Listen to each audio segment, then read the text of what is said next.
সামনে রয়েছি, দেখানোর চেষ্টা করব গতকালের উত্তপ্ত পরিস্থিতির পর আজকে কি দেখা যাচ্ছে গণ অধিকার পরিষদের কার্যালয়ের সামনে। দর্শক সরাসরি দেখছেন রেলিসানে, আপনাদের সঙ্গে রয়েছি শেখ নাসিরউদ্দিন। এই জায়গাটিতে আহত হয়েছেন গণ অধিকার পরিষদের সভাপতি নুরুল হক নূর সহ তার বেশ কয়েকজন নেতাকর্মী। তারা ঢাকা মেডিকেল কলেজে এই মুহূর্তে ভর্তি অবস্থায় আছেন। বেলা 12:30টায় তাদের স্বাস্থ্যের সার্বিক পরিস্থিতি জানাবেন বলে জানা গেছে। এখন একটু জানিয়ে রাখি যে বেলা 12:30টায় এই কার্যালয়ের সামনে থেকে গণ অধিকার পরিষদের নেতারা শুরু করবেন প্রতিবাদ বিক্ষোভ মিছিল।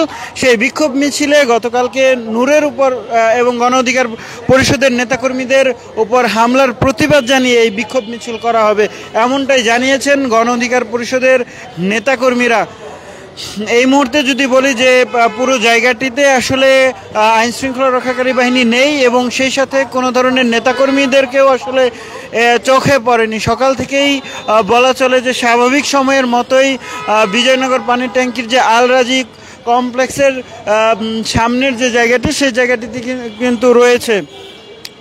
অপরপক্ষে আমরা দেখেছি যে জাতীয় পার্টির কার্যালয়ের সামনে আইন শৃঙ্খলা রক্ষাকারী বাহিনীর সদস্যরা উপস্থিত রয়েছেন, সেখানে অবস্থান নিয়ে রেখেছেন এবং সেই জায়গাটিতে কোনো নেতাকর্মী প্রবেশ করতে দেখা যায়নি।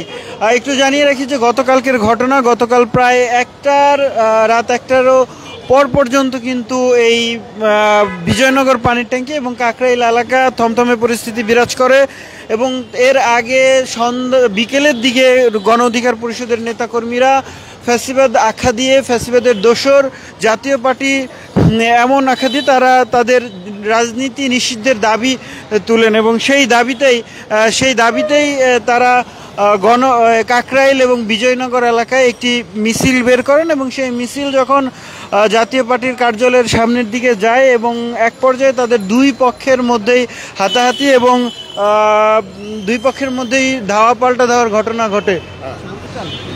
একটু জানতে চাই প্রত্যক্ষদর্শী, আপনি কে? আমি এইখানের পথচারী আর কি। একটু বলবেন যে গতকালকের ঘটনাটা কি হয়েছিল, আপনি কি দেখেছেন? গতকালকে ঘটনা দেখলাম যে কিছু ওই যে আপনার নুরুল হক নূরের দল নিয়ে আপনার জাতীয় পার্টির অফিসের সামনে গেছে, তখন ওখানেও কিছু কর্মী ছিল, জাতীয় পার্টির কর্মী। হ্যাঁ, তারা আজ করতে পেরে তারা ওখানে মোতায়েন হওয়ার এক পর্যায়ে নুরুল হক নূরের দল পিছন থেকে তারা আপনার ওই যে জাতীয় পার্টির কর্মীদের উপরে হামলা চালায়। হ্যাঁ, আচ্ছা, আইন শৃঙ্খলা রক্ষাকারী বাহিনীর ভূমিকা কেমন ছিল? আইন শৃঙ্খলা রক্ষাকারী বাহিনীদের ভূমিকা খুবই ভালো ছিল, কিন্তু তারা না আসলে আরো ক্ষয়ক্ষতি বেশি হইতো। এখন পরিস্থিতি কি দেখছেন? এখন পরিস্থিতি মোটামুটি আছে থমথমে অবস্থায়। তবে আইন শৃঙ্খলা অবস্থা যেভাবে আজকে কালকে দেখলাম, এইভাবে যদি সব জায়গায় তারা পদক্ষেপ নেয়, যেমন জায়গায় জায়গায় মব জাস্টিস হয়, যেমন আমরা দেখলাম বিএনপির এই যে বাসার সামনে যে তারা একটা গোলযোগ সৃষ্টি করতে চাইছিল, এখন আইন শৃঙ্খলা বাহিনী যদি এভাবে পদক্ষেপ নেয়, এটা মব জাস্টিস হবে না। নূরের উপরে যে হামলা, এটাকে কিভাবে? নূরের উপরে হামলা এটা তো অতিরিক্তভাবে হয়েছে, এখন তো এটা ওই তাদের নিজস্ব লোকজনের উপর হয়েছে। মানে গণ অধিকার পরিষদের যে নেতাকর্মী তাদের উপরে যে মারধর বা আহতের, ওইটা তো অতিরিক্তভাবে হয়েছে। যখন আইন শৃঙ্খলা পরিস্থিতি তারা আসে, তখন তারা অতিরিক্তভাবে চালায় এবং আইন শৃঙ্খলা বাহিনী তারা নিয়ন্ত্রণ করার জন্য তারা লাঠিচার্জ করে, কিন্তু এটা তাদের কর্তব্য।